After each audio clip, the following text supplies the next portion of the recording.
दोस्तों, government exam की तैयारी के लिए सब्सक्राइब कीजिए हमारे चैनल प्रिपरेशन अड्डा को और बेल आइकन दबाइए हमारी वीडियो सबसे पहले देखने के लिए। हेलो दोस्तों, स्वागत है आप सभी का हमारे चैनल प्रिपरेशन अड्डा के अंदर। चलिए स्टार्ट करते हैं केमिस्ट्री का chapter number 3, periodic classification. Periodic classification of elements. देखिए, एलिमेंट्स को पीरियोडिक क्लासिफिकेशन करना बहुत ही प्यारा चैप्टर है। इसको आप ध्यान से देखते रहिएगा, आपको बहुत कुछ सीखने वाले हैं इस चैप्टर के अंदर। और इस चैप्टर में से आपको कुछ ना कुछ जरूर मिलेगा कॉम्पिटिटिव एग्जाम के अंदर। देखिए, ये चैप्टर एक ऐसा है जिसमें आपको पता लग जाएगा कि किस तरह से केमिकल प्रॉपर्टीज वेरी करती हैं, किस तरह से फिजिकल प्रॉपर्टीज आती हैं एलिमेंटों के अंदर। तो हम पढ़ने वाले हैं पीरियोडिक क्लासिफिकेशन ऑफ एलिमेंट। बहुत इंपॉर्टेंट चैप्टर है, आपको इसको मिस नहीं करना है। अगर आप पहली बार हमारी वीडियो देख रहे हैं तो प्लीज इसको सब्सक्राइब भी कर दीजिए। इंपॉर्टेंट चैप्टर है और ध्यान से देखिएगा इस चैप्टर को। इस चैप्टर में सबसे पहले हम देखेंगे कि फादर ऑफ केमिस्ट्री के किसको बोलते हैं। वो है लेवोजिए। और अगर फादर ऑफ पीरियोडिक टेबल की बात की जाएगी तो वो है मेंडलीव। मेंडलीव को फादर ऑफ पीरियोडिक टेबल ही क्यों कहते हैं, इसका बहुत बड़ा रीजन है, वो मैं आपको बताने वाला हूँ। मेंडलीव को पीरियोडिक टेबल का फादर क्यों कहा जाता। देखिए, जिस वक्त मेंडलीव थे उस वक्त लगभग लगभग 61 एलिमेंट्स हमको पता थे। अब 61 एलिमेंट्स तो पता थे, इन सबकी प्रॉपर्टीज देखी गई वैज्ञानिकों द्वारा। अब उन्होंने क्या देखा, उन्होंने ये पता लगाया कि इतने सारे एलिमेंट हैं, इन सब एलिमेंटों की स्टडी, इंडिविजुअल स्टडी करना बहुत टफ है। तो इन लोगों ने क्या सोचा कि इन एलिमेंट्स को किसी पर्टिकुलर वे में अरेंज किया जाए ताकि इनकी स्टडी करना सिंपल हो जाए। क्योंकि इतने सारे एलिमेंट है और सबकी इंडिविजुअल स्टडी करना बहुत टफ रहता है। तो इन वैज्ञानिकों के सामने बहुत बड़ा टास्क था कि इन्हें किस तरह से अरेंज किया जाए। इतने सारे एलिमेंट है, कैसे अरेंज किया जाए या किस तरह से। तो अलग अलग वैज्ञानिकों ने उस जमाने में अलग अलग तरह की अपनी अपनी टेबल्स बनाई, अलग अलग तरह की उन लोगों ने अपने अपने रूल्स बनाए इन एलिमेंट्स को अरेंज करने के लिए। लेकिन उन सब में सबसे ज्यादा सक्सेसफुल जो किसी की टेबल थी तो वो थे मेंडलीव। सबसे ज्यादा इफेक्टिव और सबसे ज्यादा आसान टेबल बनाई थी मेंडलीव ने। इसलिए मेंडलीव को फर्स्ट पोजीशन पर लाया जाता है। मेंडलीव को ही फादर ऑफ पीरियोडिक टेबल कहा जाता है। मेंडलीव की पीरियोडिक टेबल में ही संशोधन किए गए हैं, उनमें ही करेक्शन किए गए हैं। तो मेंडलीव ने बनाई थी सबसे अच्छी पीरियोडिक टेबल। अब बताते हैं कि बाकी वैज्ञानिकों ने क्या किया। देखिए, जो पीरियोडिक क्लासिफिकेशन करने के लिए वैज्ञानिक आए उसमें से कुछ थे लेवोजिए। तो लेवोजिए ने क्या किया था, इन्होंने क्लासिफाइड किया था। इन्होंने एलिमेंट्स को, जितने एलिमेंट्स थे उन एलिमेंट्स को सिर्फ दो भागों में डिवाइड कर दिया था। उन्होंने मेटल वाले पार्टों को अलग कर दिया था और नॉन मेटल वाले पार्टों को अलग कर दिया था। जितने एलिमेंट्स मेटल के थे उनको अलग कर दिया और नॉन मेटल्स को अलग कर दिया। तो यहाँ से थोड़ा बहुत सहूलियत मिली लोगों को केमिकल प्रॉपर्टीज देखने के लिए या फिर फिजिकल प्रॉपर्टीज देखने के लिए एलिमेंटों की। लेकिन मेटल्स नॉन मेटल्स को अलग करना ये तो सिंपल था, लेकिन क्या नॉन मेटल मेटल को अलग करने से हमारी पीरियोडिक टेबल आसान हो गई? क्या हमें स्टडी करना आसान हो गया एलिमेंटों पर? तो जवाब है नहीं, ज्यादा आसानियत नहीं हुई। फिर डॉबेराइनर आए, उन्होंने क्या कहा, उन्होंने कुछ ट्रायड्स बनाए। ट्रायड मतलब क्या, उन्होंने तीन एलिमेंट कुछ इस तरह से लिए, कुछ इस तरह से तीन एलिमेंट लिए कि पहले वाला एलिमेंट और लास्ट वाले एलिमेंट के एटॉमिक मास का एवरेज निकाला, उनके मासेस का एवरेज निकाला। और लगभग जो बीच वाला एलिमेंट था, बीच वाला एलिमेंट भी उन्होंने ऐसा चूज किया कि जो इन दोनों के एटॉमिक मास का एवरेज था वो बीच वाले के लगभग बराबर था। लेकिन ये सक्सेसफुल नहीं हो पाया क्योंकि ये ट्रायड, डॉबेराइनर का ये ट्रायड कुछ ही एलिमेंटों तक लगा, बाकी बाकी जगह फेल हो गया। तो इसका मतलब ये भी ज्यादा इफेक्टिव नहीं था। लेकिन इन्होंने कोशिश की, इन्होंने कुछ एलिमेंट्स को अरेंज करने की कोशिश की। जैसे कि इनका ट्रायड, ट्रायड का मतलब इन्होंने तीन एलिमेंट लिए। सपोज दैट लिथियम लिया और पोटेशियम लिया। तो लिथियम का होता है 7 और पोटेशियम का होता है 39 एटॉमिक मास। अब इन दोनों मासेस का इन्होंने एवरेज किया। एवरेज करने पर 23 आ गया जो कि सोडियम के बराबर है। देखिए, मैंने आपको पीरियोडिक टेबल याद करा दी है, इसीलिए पीरियोडिक टेबल याद कराई थी ताकि आपको यहाँ आसानी हो सके। आप पीरियोडिक टेबल अगर आपको याद है तो आपको पता होगा लिथियम, सोडियम, पोटेशियम ये एक ही ग्रुप के एलिमेंट हैं, एक ही ग्रुप के एलिमेंट है। तो ग्रुप कौन सा होता है, ऊपर से नीचे जाते हैं तो ये ग्रुप कहलाता है। मतलब ये ग्रुप है पूरा एक और ये पीरियड है। ये जितने भी हैं ये पीरियड होते हैं जिनको मैं एरो के थ्रू दिखा रहा हूँ, ये ऊपर वाले ग्रुप होते हैं। तो इस तरह से जो कॉलम्स होती हैं उनको ग्रुप बोलते हैं, और ये जो होते हैं हॉरिजॉन्टल होते हैं इनको पीरियड बोलते हैं। तो 7 तो पीरियड है अब फिलहाल की पीरियोडिक टेबल में, और 18 ग्रुप्स हैं। लेकिन जब मेंडलीव साहब ने पीरियोडिक टेबल बनाई थी तो क्या था उनकी पीरियोडिक टेबल में, कितने उन्होंने पीरियड रखे, कितने ग्रुप रखे, ये आगे देखेंगे। अभी डोबेराइनर ट्रायड चल रहा है, तो डोबेराइनर ट्रायड में तो ये फ्लॉप हो गया। देखिए कुछ एलिमेंट में तो लग पाया लेकिन बाकी एलिमेंट्स पर नहीं लग पाया, तो ये इतना सक्सेसफुल नहीं रहा। उसके बाद न्यूलैंड्स आए, इन्होंने अपना ऑक्टेव रूल दिया। उन्होंने क्या कहा था, देखिए 1866 में इनकी खोज हुई थी। उन्होंने क्या कहा था कि आपने देखिए पहले, सबसे पहले आपको ये पता होना चाहिए जो म्यूजिकल नोट्स होते हैं वो कौन से होते हैं। वो होते हैं सा रे गा मा पा दा नी सा, आपको ये पता होना चाहिए। तो ये न्यूलैंड का ऑक्टेव रूल था। उन्होंने क्या कहा, उन्होंने कहा अगर हम पीरियड के रूप में अरेंज करना स्टार्ट कर दें एलिमेंटों को, तो जो आठवां एलिमेंट आएगा वो पहले वाले एलिमेंट के साथ केमिकल प्रॉपर्टीज या फिजिकल प्रॉपर्टीज मैच करेगा। तो इसलिए वो जो आठवां एलिमेंट होगा वो पहले वाले एलिमेंट के नीचे लिखा जाएगा। समझ रहे हैं? तो सा रे गा मा पा दा नी सा, तो ये सा वाला जो है ना सा, ये दोबारा से पहले वाले एलिमेंट के साथ केमिकल फिजिकल प्रॉपर्टीज को मैच करेगा। लेकिन क्या उनका ये न्यूलैंड का ऑक्टेव्सरा पूरे एलिमेंटों पे लग पाया?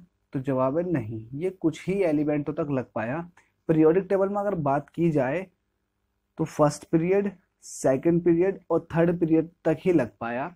मतलब कैल्शियम तक लग पाया, कैल्शियम का एटॉमिक नंबर होता है 20 तक लग पाया और इसका एटॉमिक मास नंबर होता है 40। तो ये रूल सिर्फ 20 तक ही लग पाया एटॉमिक नंबर, इससे ज्यादा नहीं लग पाया। अब जवाब ये है इससे ज्यादा क्यों नहीं लग पाया, क्या रीजन रहे होंगे इससे ज्यादा नहीं लग पाया। तो देखिए कुछ एलिमेंट डी ब्लॉक के आ गए थे, जैसे कि आपको पता ही होगा कैल्शियम का अगर डी ब्लॉक स्टार्ट हो जाता, तो डी ब्लॉक स्टार्ट हो जाता है, वो पहला एलिमेंट आठवें एलिमेंट के साथ केमिकल प्रॉपर्टी या फिर फिजिकल प्रॉपर्टी मैच कर रहा है। तो इसका मतलब ये है कि एस ब्लॉक के बाद पी ब्लॉक आना चाहिए, उसके बाद ही तो आएगा आठवां एलिमेंट। तो इसका मतलब ये है कि अगर डी ब्लॉक से पहले पहले एस ब्लॉक के वाले पार्ट हैं और डी ब्लॉक से इस साइड में जो है वो पी ब्लॉक का पार्ट है, तो एस ब्लॉक के पार्ट और पी ब्लॉक के पार्ट ऊपर वाले, यहां तक तो ये रूल लग जाएगा। क्यों?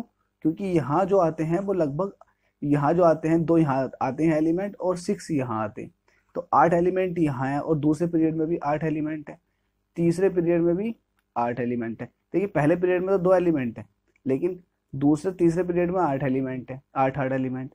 लेकिन जैसे ही चौथा पीरियड स्टार्ट होता है तो वहां से कैल्शियम के बाद डी ब्लॉक स्टार्ट हो जाता, तो डी ब्लॉक के आते ही ये रूल पूरी तरह से फ्लॉप हो जाता है। इनके न्यूलैंड का ऑक्टेवला यहीं खत्म हो जाता है। क्यों? क्योंकि डी ब्लॉक आ जाएगा। अब देखिए डी ब्लॉक में तो बहुत सारे एलिमेंट हैं, तो अब आप देखोगे सारे गामा पादा नी, सारे गामा पादा नी से, तो बहुत सारे यहाँ पर मतलब आठवां एलिमेंट पहले वाले एलिमेंट की तरह प्रॉपर्टी शो नहीं कर पाएगा, क्योंकि यहाँ तो 10 एलिमेंट तो यही होते हैं डी ब्लॉक में।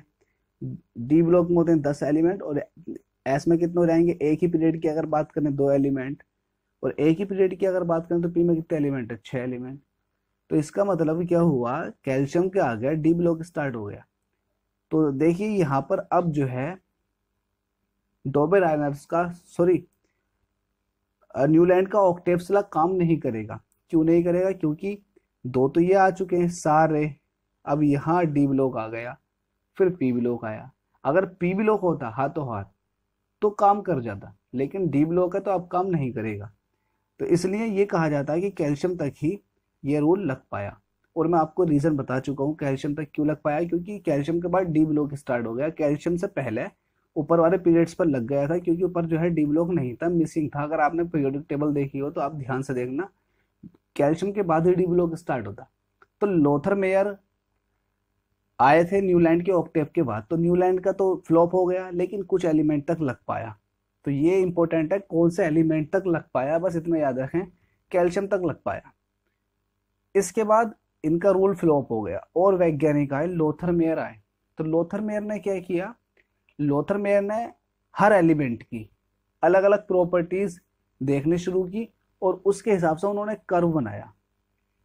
उसके हिसाब से उन्होंने एटॉमिक वॉल्यूम को लेकर के, एटॉमिक वॉल्यूम और डेंसिटी को लेकर के कर्व बनाया। तो कर्व इनका कुछ इस तरह से आया और यहाँ पर जो पीक पर एलिमेंट आ रहे थे उनकी प्रॉपर्टी सेम थी और जो डाउन में एलिमेंट आ रहे थे उनकी प्रॉपर्टी सेम थी और जो इंक्रीज करते वक्त, हाइट को इंक्रीज करते वक्त जो एलिमेंट आ रहे थे उनकी प्रॉपर्टीज सेम थी और उतरते वक्त जो एलिमेंट आ रहे थे उनकी प्रॉपर्टीज सेम थी। तो इस तरह से उन्होंने अरेंज किया। लेकिन क्या ये लोथरमेयर का कर्व हर किसी के लिए आसान था याद करना? तो ये भी बहुत टफ था। तो लोथरमेयर का कर्व भी इतना नहीं टिक पाया। इसके बाद आए मेंडलीव्स। उन्होंने क्या करा, उन्होंने उस वक्त केमिकल प्रॉपर्टीज पर इतना फोकस नहीं था, सिर्फ एटॉमिक मास नंबर या फिर यूं कहे फिजिकल प्रॉपर्टीज पर ज्यादा ध्यान दिया करते थे। तो जो मेंडलीव ने अरेंज किया था, मास नंबर को देख करके ही एलिमेंटों को अरेंज करना स्टार्ट कर दिया था और उन्होंने यही कहा था जो फिजिकल एंड केमिकल प्रॉपर्टीज हैं एलिमेंटों की, फिजिकल एंड केमिकल प्रॉपर्टीज हैं, वो पीरियोडिक फंक्शन है एटॉमिक मासेस के। पीरियड का मतलब क्या होता है? पीरियोडिक का मतलब होता है जो पर्टिकुलर टाइम के बाद रिपीट करे। तो पीरियोडिक फंक्शन है उनके एटॉमिक मासेस के। तो एटॉमिक मास के पीरियोडिक फंक्शन है। सपोज दैट ये इन्होंने एलिमेंटों को अरेंज करना शुरू कर दिया एटॉमिक मास नंबर के रूप में, तो इससे जो अगला एलिमेंट आ रहा था वो अपने पहले वाले के साथ प्रॉपर्टी शो कर रहा था। तो इस तरह से इन्होंने अरेंज करना स्टार्ट कर दिया। तो ये कहलाया मेंडलीव की पीरियोडिक टेबल। ये टेबल इन्होंने बना दी इस तरह से और ये टेबल कहलाई मेंडलीव की पीरियोडिक टेबल। मेंडलीव की पीरियोडिक टेबल इतनी ज्यादा आसान थी कि आप सारे ही एलिमेंटों की स्टडी बड़े ही प्यार से कर सकते थे। इसलिए माना जाता है जो पीरियोडिक टेबल के जो फादर हैं वो मेंडलीव ही हैं, क्योंकि मेंडलीव ने उस वक्त इतने इतने कॉम्प्लिकेटेड जमाने में इतनी प्यारी टेबल बना के दी ताकि सारे एलिमेंट की स्टडी आप बहुत जल्दी कर सको। और इतनी अच्छी टेबल बना कर दी कि उस वक्त एक बहुत ही बड़ा इवोल्यूशन हो गया। और जैसे ही मेंडलीव की पीरियोडिक टेबल फाउंड हो गई, उन्होंने फॉर्मेशन कर दिया पीरियोडिक टेबल का, तो उस वक्त के ज़माने में एलिमेंटों पर स्टडी करना और भी ज़्यादा ईजी हो गया। तो ये है मेंडलीव की पीरियोडिक टेबल, जिसके अंदर कुछ हॉरिजॉन्टल लाइंस थी उसको उन्होंने पीरियड कहा और जो वर्टिकल लाइंस थी उन्होंने उनको ग्रुप कहा। और मेंडलीव की पीरियोडिक टेबल के अंदर 7 तो पीरियड थे और ग्रुप 9 थे। और 9 ग्रुप में कौन कौन से थे? फर्स्ट है, सेकंड है, थर्ड है, fourth, fifth, sixth, seventh, eighth और 0 ग्रुप। ये ग्रुप रखे थे मेंडलीव ने अपनी पीरियोडिक टेबल के अंदर। क्वेश्चन ये आएगा सिर्फ इतना कि मेंडलीव की पीरियोडिक टेबल में कितने पीरियड थे या फिर मेंडलीव की पीरियोडिक टेबल में कितने ग्रुप थे। ये था मेंडलीव की पीरियोडिक टेबल जो कि जनरल है, सिर्फ इतना। इसके बाद आता है मॉडर्न पीरियोडिक लॉ, जो अब मोज़ले ने डिस्कवर किया। जब एटॉमिक नंबर की रिसर्च हो गया तब मॉडर्न पीरियोडिक टेबल आया। तो मॉडर्न पीरियोडिक लॉ क्या था? उन्होंने ये कहा जो केमिकल और फिजिकल प्रॉपर्टीज होती हैं एलिमेंटों की, वो मासेस पर डिपेंड नहीं करती, वो एलिमेंट के अंदर प्रेजेंट एटॉमिक नंबर पर या फिर इलेक्ट्रॉनों की संख्या पर डिपेंड करती है। एटॉमिक नंबर पर डिपेंड करती है केमिकल या फिर फिजिकल प्रॉपर्टीज। तो पूरी तरह से चेंज हो गई है ना, पूरी तरह से क्या आ गया, चेंजेस आ गए कि जिनकी अभी तक हम फिजिकल प्रॉपर्टीज मास की वजह से समझ रहे थे वो हमें मिली उनके अंदर इलेक्ट्रॉनों की संख्या या फिर इलेक्ट्रॉन्स के प्रेजेंस पर। जितने ज्यादा इलेक्ट्रॉन होंगे तो उसकी अलग केमिकल प्रॉपर्टीज होगी। अगर एक भी इलेक्ट्रॉन चेंज हो रहा था तो केमिकल प्रॉपर्टीज बदल रही थी। तो अब जो मॉडर्न पीरियोडिक टेबल है वो केमिकल और उसकी फिजिकल प्रॉपर्टीज एटॉमिक नंबर पर डिपेंड करती है। एटॉमिक नंबर मैं आपको बता चुका हूँ नंबर ऑफ इलेक्ट्रॉनों के बराबर होता है, जो कि प्रोटॉनों के नंबर के भी बराबर होता है। जो अब करंट में पीरियोडिक टेबल चल रही है उसके अंदर 7 तो पीरियड है और 18 ग्रुप है। 7 पीरियड है, 18 ग्रुप है। लेकिन आज की पीरियोडिक टेबल के को हमने ब्लॉक के हिसाब से डिवाइड कर रखा। मैं थोड़ा एक रफ डायग्राम बना देता हूँ। कुछ इस तरह से है, जहां पर ये फर्स्ट है, सेकंड है ग्रुप है जो कि एस ब्लॉक है, ये रहा डी ब्लॉक और ये रहा पी ब्लॉक। तो आपने एस डी पी ये 3 ब्लॉक यहाँ आ गए और डी ब्लॉक के अंदर ही है एफ ब्लॉक। तो इस तरह से हमने S block, P block, D block और एफ ब्लॉकों में डिवाइड कर रखा है पूरी पीरियोडिक टेबल को, ताकि इजीली इसकी स्टडी की जा सके। आगे देख लेते हैं। मॉडर्न पीरियोडिक टेबल के अंदर एस ब्लॉक के एलिमेंट मेटल्स होते हैं और इनको एल्कली या फिर एल्कलाइन अर्थ मेटल कहते हैं। इसमें दो ग्रुप होते हैं, first A and second A. First A वालों को बोलते हैं एल्कली मेटल्स एंड सेकंड वालों को बोलते हैं एल्कलाइन अर्थ मेटल। वहीं अगर पी ब्लॉक की बात की जाए तो पी में 6 ब्लॉक होते हैं। पी ब्लॉक के अंदर 6 ग्रुप होते हैं और इनको first A second third A, यहाँ से थर्ड ए से स्टार्ट होते हैं क्योंकि फर्स्ट ए सेकंड है तो उन्हें एस बार ने घिर लिया। रही बात थर्ड ए से स्टार्ट होने की, क्योंकि ये पी ब्लॉक स्टार्ट हो चुका होती है, ये होगा स्टार्ट थर्ड ए से। तो third A, fourth A, fifth A, sixth A, seventh A और एट्थ ए 0 ग्रुप, ये सारे के सारे ही पी ब्लॉक के अंदर आते हैं। तो पी ब्लॉक के अंदर जितने भी ग्रुप्स आते हैं उनको कैल्कोजन, पिकोजन एंड हैलोजन, साथ में इनर्ट गैसेस, ये भी पी ब्लॉक के ही एलिमेंट हैं। इसमें डिवाइड किया गया है। वहीं अगर डी ब्लॉक की बात की जाए तो उन्हें ट्रांजिशन एलिमेंट्स कहते हैं। ट्रांजिशन एलिमेंट इसलिए कहते हैं क्योंकि उनके अंदर ट्रांजिशन हो करके कलर आता है। ट्रांजिशन होता है एलिमेंट के अंदर, एक इलेक्ट्रॉन अपनी लोअर एनर्जी स्टेट से हायर एनर्जी स्टेट में जाता है, फिर हायर एनर्जी स्टेट से लोअर एनर्जी स्टेट में आता है और कलर को अपने अंदर से इमिट करता है, इसलिए उसको बोलते हैं ट्रांजिशन एलिमेंट। एफ ब्लॉक के एलिमेंटों को बोलते हैं इनर ट्रांजिशन एलिमेंट। इनके अंदर जो ट्रांजिशन होता है वो इनर ट्रांजिशन होता है, ठीक है। तो ये इनर ट्रांजिशन एलिमेंट है। एफ ब्लॉक के अंदर जो एफ ब्लॉक दो तरह के होते हैं, 4F और 5F। 5F के अंदर जितने भी हैं लगभग 99% रेडियो एक्टिव है, क्योंकि इनके अंदर न्यूट्रॉन अपॉन प्रोटॉन की वैल्यू जो है वो ग्रेटर देन 1 है, मतलब न्यूट्रॉन ज्यादा होते हैं प्रोटॉन से। तो ये ऐसे एटम हो जाते हैं अनस्टेबल, और अनस्टेबल एटम जो है अपने आप को स्टेबल करने के लिए अपने अंदर से इलेक्ट्रॉन मतलब अल्फा बीटा गामा रेस को इमिट करते हैं ताकि अपने आप को स्टेबल बना सकें। ये इमिट करने का फिनोमिना इनका कहलाता है रेडियो एक्टिविटी, ठीक है। अब कुछ प्रॉपर्टीज देख लेते हैं। जो हमने मॉडर्न पीरियोडिक टेबल देखी है इसके अंदर कुछ प्रॉपर्टीज देख लेते हैं। एटॉमिक रेडियस, तो एटॉमिक रेडियस क्या होती है? देखिए कोई भी एटम है उसकी रेडियस क्या होगी? ये न्यूक्लियस है और ये आउटर मोस्ट शेल का इलेक्ट्रॉन है, तो इनके बीच की जो डिस्टेंस होगी वो कहलाएगी उनकी एटॉमिक रेडियस, ठीक है। और एटॉमिक रेडियस में अगर कुछ बॉन्ड होते हैं जैसे कि covalent bond, metallic bond, van der Waal bond. Van der Waal जो होते हैं वो गैसेस के पार्टिकल्स के बीच में रखते हैं, बहुत दूर दूर होते हैं, तो देखिए इनकी एटॉमिक रेडियस भी बहुत ज़्यादा हो जाती है। वहीं अगर मेटेलिक बॉन्ड की बात की जाए तो मेटेलिक बॉन्ड थोड़े कम डिस्टेंस पर होते हैं और कोवेलेंट बॉन्ड बहुत ही कम डिस्टेंस पर होते हैं। तो कोवेलेंट बॉन्ड की लेंथ सबसे ज़्यादा छोटी होती है इन तीनों बॉन्डों में, और मेटेलिक के बीच में और वांडरवाल की सबसे ज़्यादा होती है। बॉन्ड लेंथ की बात करें या फिर एटॉमिक बॉन्ड की बात करें। अब करते हैं आयनिक रेडियस। आयनिक रेडियस कौन सी होती है? सपोज दैट आपके पास कोई मेटल है N है, सोडियम, तो इसकी अपनी फिलहाल कोई रेडियस होगी। अब इसका आपने आयन बना दिया, इसके अंदर से आपने एक इलेक्ट्रॉन को निकाल दिया। अब इस आयन की जो रेडियस होगी वो कहलाएगी आयनिक रेडियस। तो आयनिक रेडियस क्या होती है? आयन की रेडियस होती है। अब देखिए कोई ऐसा एलिमेंट है जिसका मैं, देखिए ये हाइड्रोजन एलिमेंट ले लीजिए, तो हाइड्रोजन ये एलिमेंट है, एटम है। अब यहाँ पर मैंने H माइनस कर दिया, चलो H प्लस कर देते हैं और इधर कर देते हैं H माइनस। तो देखिए एक ही एलिमेंट है, यहाँ पर उसका एक इलेक्ट्रॉन निकल चुका है और यहाँ पर उसने एक इलेक्ट्रॉन ले लिया है, तो ये बना लिया एक ही एलिमेंट का, ये है एनायन और ये है कैटायन। तो रेडियस किसकी ज़्यादा होगी, किसकी कम होगी? तो अगर एटॉमिक रेडियस की बात करें तो एटॉमिक रेडियस जो होती है वो सबसे ज़्यादा होगी उसके एनायन की, उसके एनायन की रेडियस ज़्यादा होगी, और उसकी खुद की रेडियस जो होगी वो एनायन से कम होगी। और अगर उसका कैटायन बना दें, तो कैटायन का मतलब होता है उसको पॉजिटिव बना दें, तो उसके कैटायन की रेडियस हो जाएगी सबसे कम। एनायन की रेडियस ज़्यादा क्यों होगी? एनायन की रेडियस इसलिए ज़्यादा होगी, यहाँ पर देखिए, यहाँ पर हाइड्रोजन ने एक इलेक्ट्रॉन लेकर के अपना इलेक्ट्रॉनिक कॉन्फ़िगरेशन मतलब 0 ग्रुप की तरह कर लिया। 0 ग्रुप का मतलब क्या है? 0 ग्रुप वो वाले ग्रुप होते हैं जिनके आउटर मोस्ट शेल पूरी तरह से भरे हुए होते हैं। तो हाइड्रोजन का न्यूक्लियस के चारों तरफ एक इलेक्ट्रॉन होता है। अब देखिए उसने एक इलेक्ट्रॉन और ले लिया, तो इसका मतलब उसके पास 2 इलेक्ट्रॉन पूरे हो गए, तो इसका मतलब ये उसका ऑर्बिट भर चुका है। जब ऑर्बिट भर गया तो इसकी रेडियस हो जाएगी ज़्यादा, क्योंकि ये बन जाएगा अब 0 ग्रुप की तरह।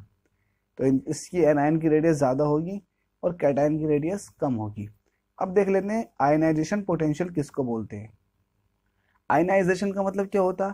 देखिए कोई भी एलिमेंट है उसका आयन बनाने के लिए, क्या बनाने के लिए?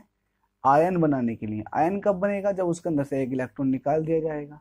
तो आयन बनाने के लिए जितनी एनर्जी की रिक्वायरमेंट हो रही है वो कहलाएगी आयनाइजेशन पोटेंशियल। आयनाइजेशन पोटेंशियल क्या होगा था? एक इलेक्ट्रॉन निकालने के लिए जितनी एनर्जी की रिक्वायरमेंट होगी वो उसके कहलाता है उसका आयनाइजेशन पोटेंशियल। अब देखिए, मैं एनर्जी देता हूँ और एक इलेक्ट्रॉन निकाल दिया, आयन बना लिया, तो कुछ ना कुछ एनर्जी देनी पड़ी। जब एक बार आयन बन चुका है फिर दोबारा एनर्जी देकर दूसरा आयन बनाने में, एक बार एनर्जी देने के बाद फिर दूसरी बार एनर्जी देने से जो आयन बनेगा तो उसमें भी कुछ ना कुछ एनर्जी लगेगी, वो भी आयनाइजेशन एनर्जी होगी, लेकिन वो सेकंड आयनाइजेशन होगा। तो सेकंड आयनाइजेशन की एनर्जी जो होती है वो पहले वाले आयनाइजेशन से बहुत ज़्यादा होती है, क्योंकि आपको एक इलेक्ट्रॉन निकालने में आसानी होती है, दूसरा इलेक्ट्रॉन निकालने के लिए आपको और ज़्यादा एनर्जी की रिक्वायरमेंट पड़ती है। इसलिए सेकंड आयनाइजेशन की वैल्यू पहले आयनाइजेशन से बहुत ज़्यादा होती है। ठीक है, अब पढ़ लेते हैं इलेक्ट्रॉन एफिनिटी की। तो इलेक्ट्रॉन एफिनिटी क्या होता? The energy released during addition of an extra electron in isolated gases atom is called electron affinity. देखिए इलेक्ट्रॉन एफिनिटी होती क्या है? किसी भी गैसेस एटम के अंदर आप एक इलेक्ट्रॉन जबरदस्ती डाल रहे हो, तो जितनी एनर्जी की रिक्वायरमेंट होगी वो कहलाएगी इलेक्ट्रॉन एफिनिटी, है ना, इलेक्ट्रॉन एफिनिटी। तो इलेक्ट्रॉन एफिनिटी किसकी ज़्यादा होती है? इलेक्ट्रॉन एफिनिटी होती है क्लोरीन की ज़्यादा। देखिए जैसे लेफ्ट टू राइट चलते हैं पीरियोडिक टेबल के अंदर, लेफ्ट से राइट में चलते हैं तो पीरियड तो सेम रहता, पीरियड एक ही है, और जैसे जैसे लेफ्ट से राइट चलते हैं तो जितनी भी रेडियस होती है वो लगातार घटती चली जाती है, डिक्रीज होती चली जाती है। सबसे ज़्यादा कम रेडियस होती है हैलोजन वालों की, फ्लोरीन, क्लोरीन, ब्रोमीन, आयोडीन की। तो जितने भी ये फ्लोरीन, क्लोरीन, ब्रोमीन, आयोडीन होते हैं इनके आउटर मोस्ट शेल में 7 इलेक्ट्रॉन होते हैं। कितने इलेक्ट्रॉन होते हैं? 7। तो इनको अपना ऑर्बिट पूरा करने के लिए कितने इलेक्ट्रॉन चाहिए? 8 इलेक्ट्रॉन। अब 8 इलेक्ट्रॉन चाहिए, अगर इनके पास कोई इलेक्ट्रॉन दिया जाए इनको तो ये बहुत तेजी से एक इलेक्ट्रॉन ले लेंगे और क्या बना लेंगे? अपने अंदर 8 इलेक्ट्रॉन कर लेंगे, ताकि 8 इलेक्ट्रॉन वाला जो होता है वो स्टेबल होता है। अपने आप को स्टेबल करने के लिए, जब स्टेबल हो गया तो ये जीरो ग्रुप की तरह हो जाएगा ना, क्योंकि जीरो ग्रुप के तो स्टेबल होते हैं, सारे के सारे ऑर्बिट फील्ड होते हैं। तो ये हैलोजन भी यही चाहते हैं कि हम जो है इलेक्ट्रॉन लेकर के अपना इलेक्ट्रॉनिक कन्फिगुरेशन जीरो ग्रुप के एलिमेंटों की तरह कर लें। इसलिए अगर इनको इलेक्ट्रॉन दिया जाएगा तो बहुत तेजी से ले लेते हैं। लेकिन इलेक्ट्रॉन एफिनिटी की बात चल रही है, तो इलेक्ट्रॉन एफिनिटी मतलब क्या है? इलेक्ट्रॉन देना। सपोज दैट एक ये है जिसके पास 7 इलेक्ट्रॉन है, और एक ये है जिसके पास 7 इलेक्ट्रॉन है। अब आप ये बताइएगा, मैं एक इलेक्ट्रॉन इसको दूं और एक इलेक्ट्रॉन इसको दूं, तो कौन सा पहला लेने की कोशिश करेगा? तो ओबियस है, एक तो देखो इलेक्ट्रोनिगेटिविटी होती है, खींचने की ताकत, है ना, मतलब कोई एटम ये चाहेगा कि उसके पास इलेक्ट्रॉन आ जाए, तो लेफ्ट टू राइट ये चीज़ बढ़ती है, ऊपर से नीचे ये चीज़ घटती है। क्योंकि ऊपर से नीचे इसलिए घट जाती है, एटम का साइज लगातार बढ़ता चला जाता है ऊपर से नीचे। तो जो बाहर वाले इलेक्ट्रॉन होते हैं वो न्यूक्लियस से कम फोर्स लगा कर अटैच होते हैं। तो ग्रुप में ऊपर से नीचे आने पर तो ये चीज़ घटती है, लेकिन लेफ्ट से राइट जाने पर ये चीज़ बढ़ती है, क्योंकि एक ही पीरियड है उसी के अंदर इलेक्ट्रॉन ऐड हो रहे हैं। तो इस हिसाब से आप ये कहोगे कि फ्लोरीन की इलेक्ट्रॉन एफिनिटी सबसे ज़्यादा होनी चाहिए, लेकिन ऐसा नहीं है, क्लोरीन की इलेक्ट्रॉन एफिनिटी ज़्यादा होती है। अब देखिए क्लोरीन भी इलेक्ट्रोनिगेटिव एलिमेंट है, फ्लोरीन भी इलेक्ट्रोनिगेटिव एलिमेंट है, तो क्लोरीन की इलेक्ट्रॉन एफिनिटी ज़्यादा क्यों? वो इसलिए है क्योंकि जब इलेक्ट्रॉन आएगा तो वो फ्लोरीन वाले के पास, देखो फ्लोरीन का साइज बहुत छोटा है तो उसके पास इतनी आसानी से नहीं आ पाएगा। क्यों? क्योंकि उसके पास 7 इलेक्ट्रॉन तो पहले से ही है, तो 7 इलेक्ट्रॉन पहले से ही है, तो ये 8वां इलेक्ट्रॉन आने में दिक्कत होगी। जबकि क्लोरीन के वही 7 इलेक्ट्रॉन दूर दूर होंगे, तो इसका मतलब क्लोरीन के अंदर वो इलेक्ट्रॉन इजीली आ सकता है। इसलिए फ्लोरीन की इलेक्ट्रोनिगेटिविटी ज़्यादा होती, क्लोरीन की इलेक्ट्रोनिगेटिविटी फ्लोरीन से ज़्यादा होती है। इलेक्ट्रोनिगेटिविटी बोल दिया, इलेक्ट्रॉन एफिनिटी की बात चल रही है यहाँ पर। तो इलेक्ट्रॉन एफिनिटी वो क्लोरीन की सबसे ज़्यादा होती है। वो क्यों होती है पूरी पीरियोडिक टेबल में, वो मैंने आपको रीज़न दे दिया। इलेक्ट्रॉन एफिनिटी का मतलब है इलेक्ट्रॉनों के खींचना। तो इलेक्ट्रॉन कहाँ से कहाँ तक खींचेंगे, मतलब अपनी तरफ को लेने की मतलब ताकत। तो जाहिर सी बात है कि अगर लेफ्ट से राइट चलते हैं तो इनकी इलेक्ट्रोनिगेटिविटी बढ़ती है। देखिए इलेक्ट्रॉन की इलेक्ट्रोनिगेटिविटी, आपको यहाँ कंफ्यूजन होगी, इलेक्ट्रॉन निगेटिविटी क्या होती है और इलेक्ट्रॉन एफिनिटी क्या होती है। तो इलेक्ट्रॉन एफिनिटी क्या होती है, हम जो है उसके अंदर एडिशन करा रहे हैं इलेक्ट्रॉन का। और इलेक्ट्रोनिगेटिविटी होती है अट्रैक्शन, खींचना। तो आपको सेम सेम लग रहा होगा कि इलेक्ट्रोनिगेटिविटी में भी इलेक्ट्रॉन जाता है, इलेक्ट्रॉन एफिनिटी में भी इलेक्ट्रॉन जाता है। तो फर्क क्या रह गया, फर्क ये है कि एक में हम जबरदस्ती दे रहे हैं और दूसरा कह रहा है कि हमें दे दो, है ना। तो जो इलेक्ट्रोनिगेटिविटी देखी देखी जाती है वो कोवेलेंट कंपाउंड में देखी जाती है। जब दो एलिमेंट इलेक्ट्रॉनों का साझा करते हैं तो इलेक्ट्रॉन, साझे वाले इलेक्ट्रॉन, वो उस तरफ शिफ्ट हो जाते हैं जिधर इलेक्ट्रोनिगेटिव एलिमेंट होता है। और पीरियोडिक टेबल में लेफ्ट से राइट जाने पर इलेक्ट्रोनिगेटिविटी बढ़ती है। तो सबसे ज्यादा इलेक्ट्रोनिगेटिविटी जो है वो है हेलोजन ग्रुप की। क्यों, क्योंकि उनके आउटर मोशन में 7 इलेक्ट्रॉन है, उनको अपना ऑर्बिट पूरा करने के लिए 1 इलेक्ट्रॉन चाहिए। ठीक है, अब देख लेते हैं लैटिस एनर्जी क्या होती है। तो the amount of energy released during formation of 1 mole of ionic compound. तो 1 मोल आयनिक कंपाउंड बनाने के लिए जितनी एनर्जी की रिक्वायरमेंट होगी वही लैटिस एनर्जी होगी। तो आयनिक कंपाउंड जैसे कि NaCl हो गया। तो देखिए जो लैटिस होते हैं इनके कुछ इस तरह से होते हैं। लैटिस मतलब एक तरह का जाल। तो ये जाल बना लिए, ये जाल बना लिए, तो इस तरह का जाल बना लेंगे। तो इस तरह का जाल बनाने के लिए, लैटिस बनाने के लिए जितनी एनर्जी की रिक्वायरमेंट होती है वो कहलाती है लैटिस एनर्जी। और एक होता है हाइड्रेशन एनर्जी। तो हाइड्रेशन एनर्जी क्या होता है, the amount of energy released during dissolution of 1 mole of compound into water. अगर 1 मोल कंपाउंड को वाटर के अंदर डाल दिया जाए तो जितनी एनर्जी मतलब रिलीज होती है वो कहलाती है उसकी हाइड्रेशन एनर्जी। उसको उसके डिसोसिएट होने के लिए, टूटने के लिए जितनी एनर्जी की रिक्वायरमेंट होती है वो कहलाती है उसकी हाइड्रेशन एनर्जी। अब देखिए अगर हाइड्रेशन एनर्जी मतलब ज्यादा एनर्जी निकलेगी टूटने पर, उसके डिसोसिएट होने पर ज्यादा एनर्जी निकलेगी, तो इसका मतलब क्या है, उसकी लैटिस एनर्जी बहुत कम है। तो जब हाइड्रेशन एनर्जी लैटिस एनर्जी से ज्यादा होती है तो वो कंपाउंड पूरी तरह से वाटर के अंदर सोल्यूबल हो जाता, घुल जाता। और अगर ऐसा नहीं होता है, हाइड्रेशन एनर्जी लैटिस एनर्जी से कम होती है, तो वो कंपाउंड इनसोल्यूबल होता है वाटर के अंदर। तो इससे ये पता लग जाता है कि कौन सा एलिमेंट घुलने वाला वाटर के अंदर और कौन सा एलिमेंट नहीं घुलने वाला वाटर के अंदर। तो ये